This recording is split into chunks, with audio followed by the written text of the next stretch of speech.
Great India Show, a show about the greatness of India. India यानी कि दुनिया का सबसे बड़ा लोकतंत्र, जहां सही मायनों में देश लोगों से है, लोगों का है और लोगों के लिए है। लेकिन दोस्तों, लोकतंत्र यानी डेमोक्रेसी में हर एक नागरिक की सोशल रिस्पॉन्सिबिलिटी तो होती ही है, पर साथ ही साथ एक पॉलिटिकल रिस्पॉन्सिबिलिटी भी होती है। लेकिन इसी के साथ एक और डिबेट भी शुरू होता है। कुछ लोग कहते हैं कि राजनीति कुछ खास तरह के लोगों के लिए होती है, या जो कुछ नहीं करते वो राजनीति करते हैं। वहीं दूसरी तरफ कुछ और लोगों का कहना है कि राजनीति सबसे अहम और इम्पोर्टेंट होती है। आखिर राजनेता ही तो देश चलाते हैं, और हम कैसे इतना क्रूशियल काम गैर जिम्मेदार लोगों को सौंप सकते हैं। तो चलिए आज हम देखते हैं कि कैसे यंग पॉलिटिशियंस इस देश को ग्रेट बनाने में अपना कंट्रीब्यूशन दे रहे हैं। आज ग्रेट इंडिया शो में हम आपकी मुलाकात करवाएंगे युवा नेता रोहित चौधरी से, जिन्होंने छात्र राजनीति यानी कि स्टूडेंट पॉलिटिक्स से एंट्री की और 2003 में दिल्ली यूनिवर्सिटी की प्रेसिडेंशियल इलेक्शंस में 13,000 वोट से जीत हासिल की। आज रोहित NSUI के नेशनल प्रेसिडेंट हैं और अब ना केवल वो दिल्ली स्टूडेंट पॉलिटिक्स बल्कि पूरे इंडिया की स्टूडेंट पॉलिटिक्स की रिस्पॉन्सिबिलिटी उठाए हुए हैं। तो चलिए जानते हैं कि स्टूडेंट पॉलिटिक्स के बारे में उनके क्या व्यूज हैं। क्या वो इस बात से सहमत हैं कि स्टूडेंट्स का काम सिर्फ पढ़ना है, या उनका कुछ और भी पर्सपेक्टिव है।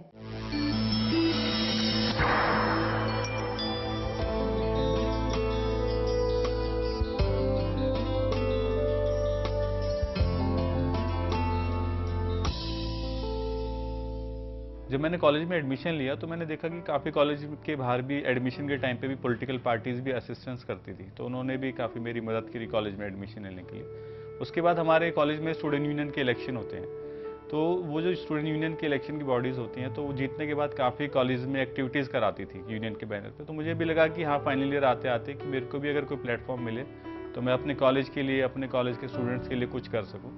तो लकीली मैं फाइनल ईयर में कॉलेज के प्रेसिडेंट का इलेक्शन लड़ा, तो उसके बाद मैं चुनाव जीत गया। तो काफ़ी अच्छा मैंने काम किया। मैं खुद एक NSUI से जुड़ा हुआ था, तो जो NSUI की नेशनल बॉडी है, उन्होंने मेरे काम को रिकग्नाइज करते हुए मुझे दिल्ली यूनिवर्सिटी में जॉइंट सेक्रेटरी की टिकट दी डूसू के इलेक्शन के लिए। तो डूसू का इलेक्शन जीता 2001 में। उसके बाद भी तब मैंने काम किया, तो 2003 में फिर मुझको दिल्ली यूनिवर्सिटी का प्रेसिडेंट बनने की टिकट मिली और 13,000 वोटों से तब मैं दिल्ली यूनिवर्सिटी का प्रेसिडेंट जीता था। तो एक ये मेरा पॉलिटिकल कैरियर इसी प्रकार से आगे बढ़ता रहा और मैं आगे आगे काम करता रहा। दिल्ली में बेसिकली तो ABVP के साथ ही कंटेस्ट रहता है, और जब भी जो उनके ऑफिस बेयरर्स हैं, ऐसा कभी आपने ये भी देखा होगा दिल्ली की यूनिवर्सिटी के इलेक्शंस में कि झगड़ा बहुत कम आपको देखने को मिलता है। तो सब लोग एक दूसरे की आइडियोलॉजी को आइडियोलॉजी बेसिस पे ही लड़ाई लड़ते हैं। फिजिकल वायलेंस आपने देखा होगा पिछले कई सालों से DU के अंदर कभी हुआ नहीं। हिमाचल में अलग प्रकार का आपस में रिलेशन है, दिल्ली में अलग रिलेशन है, और राजस्थान में अलग रिलेशन है, उत्तराखंड में अलग रिलेशन है, UP में अलग रिलेशन है। तो काफ़ी जो ऑफिस बेयरर्स हैं इसके, तो काफ़ी कई जगह तो ऐसा है कि ठीक है, आपस में रिश्ते ठीक है, उनकी अपनी आइडियोलॉजी है, हमारी हम अपनी एक अलग तरह की आइडियोलॉजी में बिलीव करते हैं। बाकी जो सब अदर स्टूडेंट ऑर्गेनाइजेशंस हैं, उनके साथ मिलते हैं तो अच्छे से मिलते हैं, लेकिन उनका स्टेट बाय स्टेट थोड़ा सा अलग हो जाता है। ये भी एक अच्छी चीज़ है कि एक अच्छा हेल्दी एनवायरनमेंट हम लोग क्रिएट कर रहे हैं कि नए और अच्छे स्टूडेंट्स इसमें आ सकें। हमारी मेजर कंसर्न जो है वो सिर्फ कैंपसेस के अंदर है कि कॉलेज में अगर स्टूडेंट्स को कुछ प्रॉब्लम्स हैं, कोई इश्यूज़ हैं, उनको हैरेस किया जा रहा है या अथॉरिटीज़ के द्वारा दबाया जा रहा है या गलत कोई पॉलिसीज़ लेके आ रही हैं, तो उसके खिलाफ आवाज़ उठाना। दिल्ली यूनिवर्सिटी का जो हॉस्टल के स्टूडेंट्स हैं, हॉस्टल में समस्याएं वो काफ़ी हद तक तो सॉल्व हो गई हैं, लेकिन आज के दिन क्योंकि जब कॉमनवेल्थ पीछे हुआ था तो उसमें काफ़ी अच्छे लेवल पर रेनोवेशन हुआ, और उस रेनोवेशन की वजह से भी पिछले 2 साल काफ़ी हमारे हॉस्टल्स के स्टूडेंट्स भी डिस्टर्ब रहे, और हमारी भी कंसर्न थी कि उनको जल्दी से जल्दी हॉस्टल मिल जाए। लेकिन वो रेनोवेशन होने के बाद क्या है कि हॉस्टल की फीस उन्होंने बेतहाशा बढ़ा दी। तो हम इसका भी विरोध करते हैं कि हॉस्टल स्टूडेंट ने तो नहीं बोला कि हमारे हॉस्टल्स को आप इस प्रकार से, उन्होंने वॉलंटरी इसको अपने तरफ से गवर्नमेंट ने दिया था।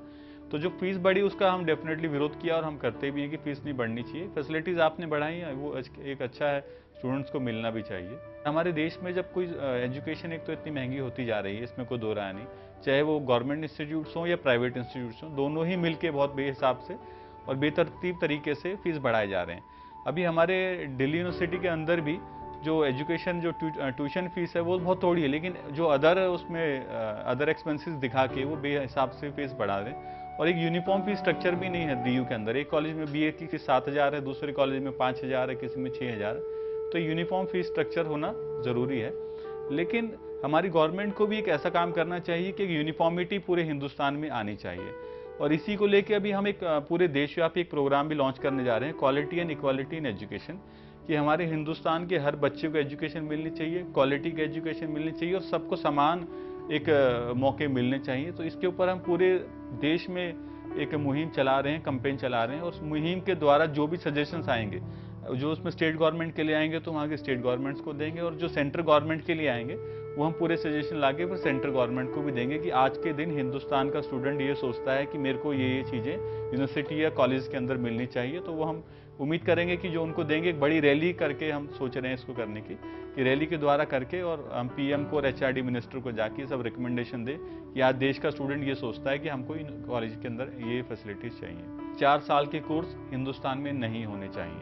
4 साल के क्यों नहीं होने चाहिए कि भैया कोई अगर विदेश में जाके पढ़ना चाहता है, मास्टर्स डिग्री करना चाहता है, तो उसको वहाँ पे जाके 1 साल का एक्स्ट्रा कोर्स करना पड़ता है। तो विदेश में जाने वाले तो 1-2% से भी कम लोग हैं जो विदेश में जाके हायर एजुकेशन अपनी लेते हैं। और जो दिल्ली यूनिवर्सिटी में पढ़ के और जो यहीं पे ही अपना हायर एजुकेशन लेना चाहता है, तो उसको करने के लिए उसको 4 साल का कोर्स करने की ज़रूरत नहीं। जब हम कॉलेजेस में भी अभी पीछे हमने जाके स्टूडेंट से बात की, तो स्टूडेंट्स ने इसका विरोध किया। स्टूडेंट ने कहा कि भैया हम गरीब घर से आते हैं, मिडिल क्लास से आते हैं, हम 4 साल का कोर्स अफोर्ड नहीं कर सकते। 1 साल और पढ़ने का मतलब है एजुकेशन महंगी होगी, इसमें कोई दो राय है नहीं। तो हम पहली बात तो इतनी फीस नहीं दे सकते। दूसरा, हमारे पास इतना टाइम नहीं है कि 3 साल की डिग्री हम 4 साल में करें, उसके बाद हमको कोई जॉब लेने के लिए जाएं। तो जो जॉब उनको 3 साल का कोर्स करने के बाद भी मिल सकती है, तो उसका 4 साल करने का लॉजिक क्या है। और इसके अलावा जिन भी लोग, जो भी दिल्ली यूनिवर्सिटी के प्रोफेसर, टीचर या जो रिसर्चर्स इसको जो सिलेबस डेवलप कर रहे हैं, वो बहुत जल्दबाजी में किया जा रहा है। और मैं समझता हूँ कि कोई भी सिलेबस अगर आपको डेवलप करना है तो उसको डेवलप करने में टाइम लगता है। तो एक जल्दबाजी में किया हुआ कदम दिल्ली यूनिवर्सिटी का है इसमें, और हम इसका पूरा विरोध करते हैं। केवल जो विदेश में पढ़ने जाने वाले बच्चे हैं उनके फायदे के लिए, अपने बच्चों के फायदे के लिए ये लोग इस प्रकार का कोर्स लेके आना चाहते हैं, तो हम इसका पूरा विरोध करेंगे।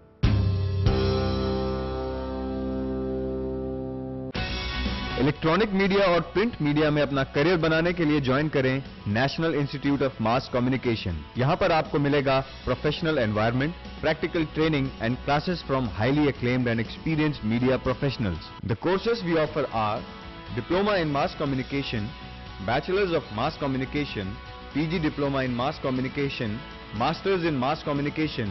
Admissions already started. Limited seats apply now. ज्यादा जानकारी के लिए कॉल करें 9818948956, 9891653119 पर, या फिर लॉग इन करें www.nimc-india.com पर।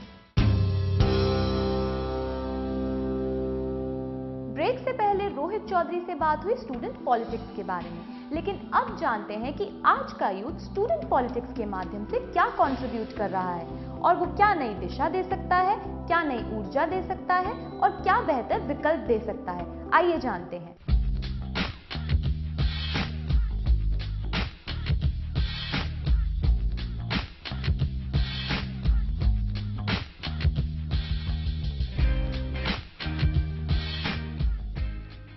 जो हमारे समाज में जो सीनियर लोग भी हैं, या इवन सीनियर लीडर्स भी हैं, वो भी इसको डिस्करेज करने की काफ़ी कोशिश करते हैं स्टूडेंट पॉलिटिक्स में। लेकिन मेरा ये मानना है कि इसके सीन या इसका चेहरा बिल्कुल उलट है। जितना हम स्टूडेंट लेवल पे अगर हम पॉलिटिक्स को बढ़ाएं और इसको जितना बढ़ावा दें, तो मैं समझता हूँ कि बहुत एक अच्छी लीडरशिप हमारे देश को मिल सकती है।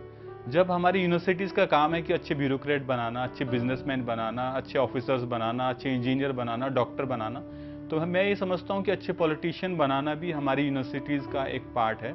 और जितना बेहतरीन तरीके से और जितना एक्सपोजर हम लोग इस फील्ड को देंगे, स्टूडेंट पॉलिटिक्स को देंगे और वहाँ से एक अच्छी लीडरशिप निकाल के लाएंगे, तो मैं समझता हूँ कि जो स्टूडेंट लीडर यूनिवर्सिटी से निकलता है और जो स्टूडेंट और जो लीडर एक आम दूसरे रास्ते से आता है, उन दोनों की सोच में, उन दोनों के एक्सपोजर में, दोनों के काम करने के तरीके में, दोनों के नज़रिए में बहुत ज़मीन आसमान का फ़र्क होता है। और हमारी उम्मीद है कि आने वाले समय में, चाहे वो 5 साल हो या 10 साल, एक पूरी विधानसभाओं में और एक पूरी लोकसभाओं में एक ये डिफरेंट तरह का लीडर आपको देखने को मिलेगा, जो कि जिसका कि बैकग्राउंड यूनिवर्सिटीज़ और कॉलेज से वो निकल के आया होगा। ये हमारी उम्मीद है।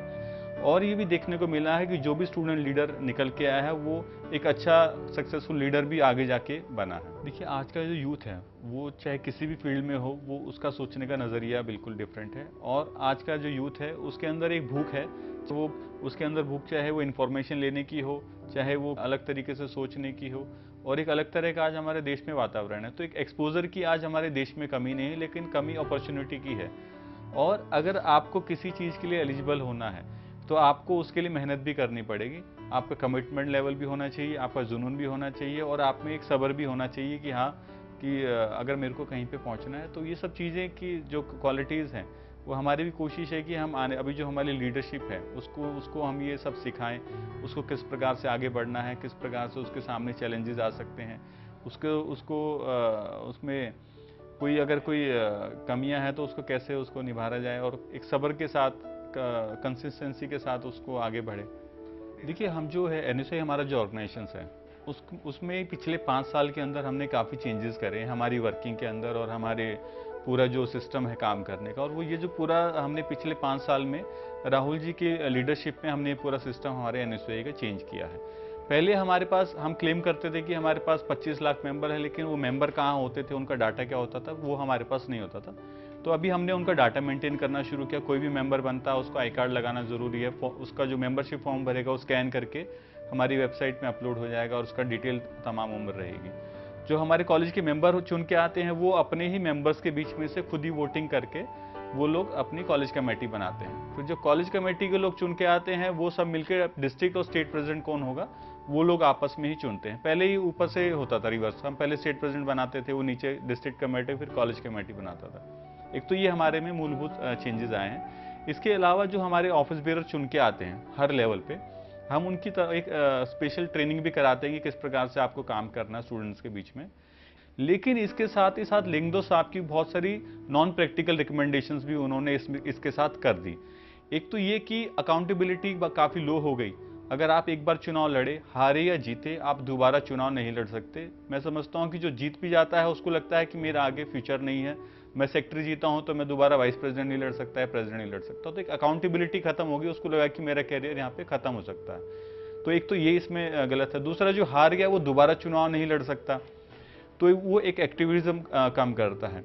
दूसरा इसमें यह है कि अगर यूनिवर्सिटी कहती है कि 66% आपकी अटेंडेंस है तो आप एग्जाम देने के लिए एलिजिबल हो, आप बोनाफाइड स्टूडेंट हो आप यूनिवर्सिटी के। लेकिन लिंगदो साहब कहते हैं कि 75% अटेंडेंस अगर आपकी है तो ही आप इलेक्शन कंटेस्ट कर सकते हो। तो ये एक विरोधाभासी है कि डेफिनेटली जो स्टूडेंट लीडर है वो अपने कहीं ना कहीं मूवमेंट भी करेगा, कुछ प्रोग्राम्स करेगा, तो क्लास भी उसको जाहिर है थोड़ा मिस करनी पड़े, हो सकती है उसको मिस करनी पड़े। लेकिन अगर उसकी 66% अटेंडेंस है और वो एग्जाम देने के लिए एलिजिबल है तो वो बाकी डिफरेंट एक्टिविटीज़ के साथ भी एलिजिबल है। तो हम एनएसयूआई की तरफ से हम यही मांग करते हैं कि एक ऐसा रूल पूरे देश के लिए हमारी पार्लियामेंट की तरफ से बनाया जाए कि एक कॉमन रूल होना चाहिए, ताकि वो सबकी सब रिकमेंडेशंस और रूल कॉमन सबके ऊपर लागू हो जाए। जेएनयू में जो हमारी यूनिट है वो उसको हम मानते कमज़ोर है, और जिस प्रकार से उनको काम करना चाहिए था बीच में काफ़ी साल उन्होंने काम नहीं किया। और जो कि जेएनयू में जो प्रोफेसर्स हैं वो आइडियोलॉजिकली जिसके साथ भी उनका अफिलिएशन है वो ओपनली अपनी अपनी आइडियोलॉजी के स्टूडेंट्स को मदद करते हैं। तो इसमें कोई मानने की दो राय नहीं है कि लेफ्ट के काफ़ी प्रोफेसर्स का दबदबा है और वो उसी प्रकार से उनको जोड़ते हैं अपने संगठन से लोगों को, और उसी प्रकार से वो लोग मदद भी करते हैं। लेकिन अभी हमने जेएनयू को लेकर पिछले 2 सालों में स्ट्रेटेजी काफ़ी चेंज की है। हमने वहाँ पे कुछ एक्टिविटीज़ भी अपनी बढ़ाई हैं कि जो डिबेट कंपटीशंस हो या स्पोर्ट्स एक्टिविटी या कल्चर एक्टिविटीज़, इस प्रकार की एक्टिविटीज़ भी वहाँ पे हम बढ़ा रहे हैं, क्योंकि पूरा एक जनरेशन वहाँ पे चेंज आ रहा है और वो भी एक अलग तरह का एक्सपोजर चाहते हैं जेएनयू के अंदर। और जेएनयू का माहौल भी बदल रहा है, और जिस प्रकार की सोच या जिस प्रकार के वातावरण वहाँ पे पहले होता था उसमें भी काफ़ी बदलाव आ रहा है। और मेरे मानना है कि अगले 3-4 साल हमको लगेंगे, लेकिन वहाँ पे रिजल्ट हमारे लिए काफ़ी अच्छा आना शुरू हो जाएगा। और हमारा वोट परसेंटेज भी पिछले दो इलेक्शंस में काफ़ी बढ़ा भी है। जो 2003 और 2013 की जो लीडरशिप है वो मैं समझता हूँ कि उसमें मेजर चेंजेस ये हैं कि पहले इतने जो स्टूडेंट लीडर थे वो इतने टेक्नोलॉजिकली टेक सेवी नहीं थे, चाहे वो ईमेल हो या सोशल मीडिया के अंदर हो या इंटरनेट पे, वो सब ग्राउंड पे ज़्यादा काम करते। तो अभी जो लीडर हैं वो ग्राउंड पे भी काम करते हैं, और उनके पास एक अलग से टूल भी है सोशल मीडिया के थ्रू अपनी बात कहने का, और तमाम तरह की चीज़ें हैं। तो एक काफ़ी जनरेशनल चेंज भी स्टूडेंट लीडरशिप के अंदर आता जा रहा है। रोहित चौधरी यूथ की कमान संभाले हुए हैं, but youth as we know are vibrant and full of energy. उनका प्रेजेंटेशन ही अलग है। तो चलिए अब हम आपको लेके चलते हैं एक अलग पर्सनालिटी के पास जो यूथ की पर्सनालिटी को निखारते हैं, mister Javed Habib. Javed Habib today has elevated from being a name to being a brand. लेकिन ब्रांड वो एक दिन में नहीं बनता, पर वो कैसे बनता है ये जानते हैं जावेद हबीब से।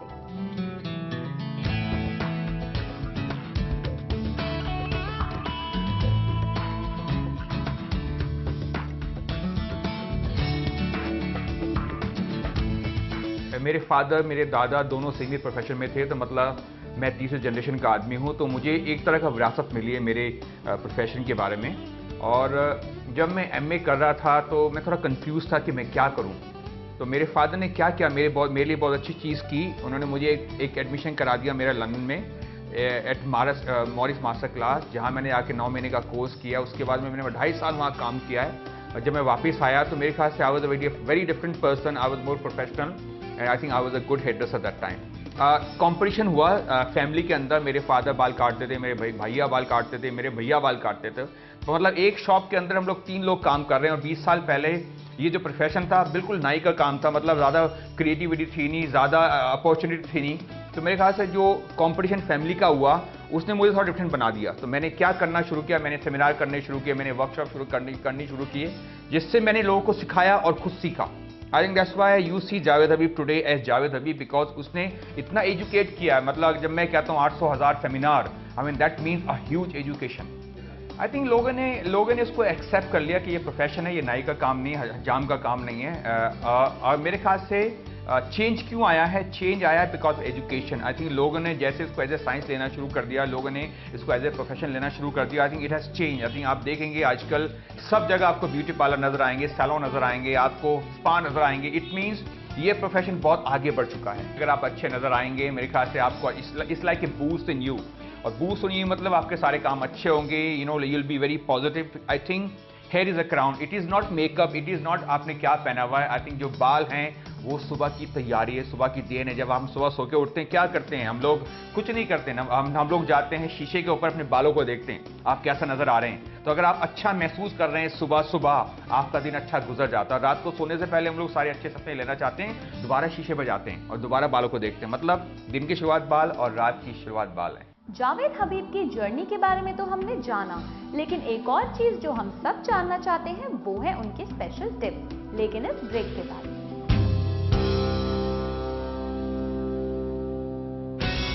इलेक्ट्रॉनिक मीडिया और प्रिंट मीडिया में अपना करियर बनाने के लिए ज्वाइन करें national institute of mass communication. यहाँ पर आपको मिलेगा professional environment, practical training and classes from highly acclaimed and experienced media professionals with in-house web channel Voice of People, news portal ANN247.com and production house ITV, which has made more than 50 public service messages for different departments of government, Saregama for Zee Punjabi and many other shows. You get the chance to have hands-on experience while studying. We also offer 100% internship and placements. With power of knowledge and opportunities, make your future secure in the field of media. The courses we offer are Diploma in Mass Communication, Bachelors of Mass Communication, PG Diploma in Mass Communication, Masters in Mass Communication.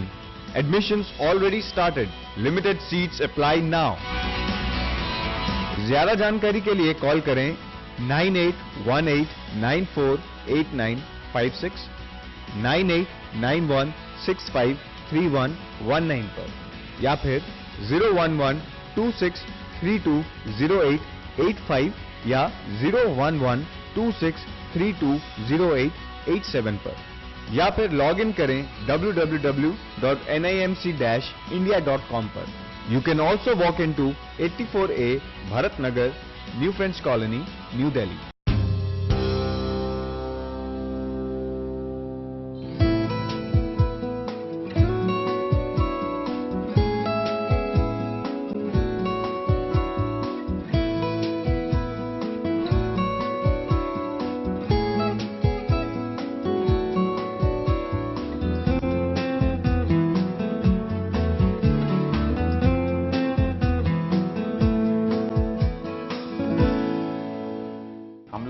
कम 35,000 बाल काटते हैं हर महीने के। और जो मैंने महसूस किया वो ये किया है कि हर इंसान को बालों की केयर के बारे में कुछ पता नहीं है। आई थिंक वो जो मिथ्स चल रहे हैं इस कंट्री के कि रोज शैम्पू मत करो या ऑयलिंग करो, ये करो, आई थिंक वो हमारे बालों के लिए अच्छी चीज़ नहीं है। तो मेरा सबसे मेन चीज़ वो है कि हमें बालों को रोज शैम्पू करना चाहिए। शैम्पू करेंगे आपके बाल साफ होंगे, आपके बाल लंबे चलेंगे, आपके बाल चलेंगे कम से कम 100 साल। और जब भी आप लोग ऑयल लगाएंगे, आपका ऑयल कभी भी स्कैल्प पे नहीं जाना चाहिए। अगर स्कैल्प पे ऑयल जाएगा हमारे बालों को ज़्यादा तोड़ने वाला है। ये जो रूसी है हमारे लिए बालों के लिए पॉइजन है। रूसी को कंट्रोल करने के लिए आपको बालों को रोज वॉश करना चाहिए। स्प्लिट क्या है? आई थिंक कुछ भी नहीं है। ये स्प्लिट हमारे होते हैं, हमारे पास एजुकेशन नहीं है। हम लोग सारे के सारे देसी लोग क्या कहते हैं, हमें बालों को ग्रो करना चाहिए, लेकिन ग्रो कीजिए स्टाइल के साथ में। आपकी ग्रोथ आएगी कैंची के साथ। तो प्लीज़ बालों को कटाते रहिए। अगर आपके बाल कटते रहेंगे आपके टिप्स निकल जाएंगे, आपके बाल कभी भी स्प्लिट होने वाले नहीं है। तो shampoo, hair cut once in 2 months time very very important. अगर आपको हेल्दी बाल चाहिए प्लीज़ मुझे सुनिए। आपके बाल 100 साल में चला सकता हूँ और चलने वाले हैं ज़रूर।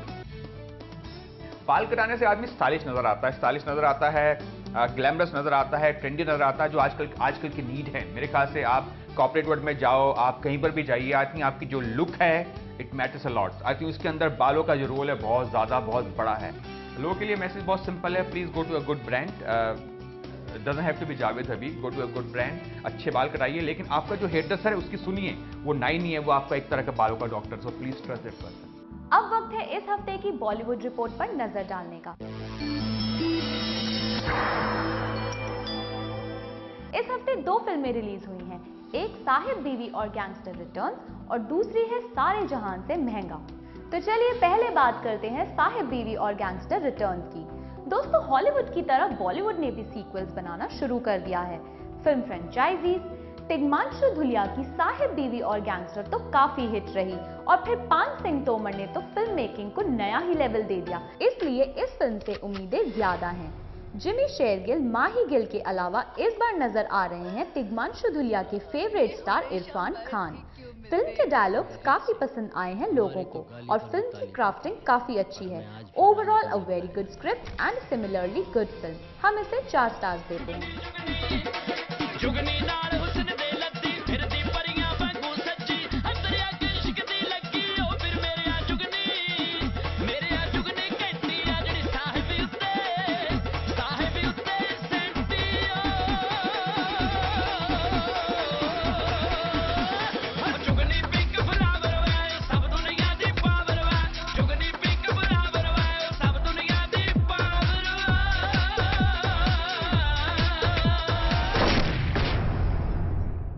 दूसरी फिल्म है सारे जहान से महंगा। टाइटल काफी इंटरेस्टिंग है and as the name suggests, it's a satirical comedy about the rising prices in our country. Title काफी इंटरेस्टिंग है और जैसा कि नाम सजेस्ट करता है, it's a satirical comedy on the rising prices of our country. Revel films की ये दूसरी फिल्म है और इनकी पहली फिल्म फंस गए रे ओबामा ने भी दर्शकों को काफी एंटरटेन किया था।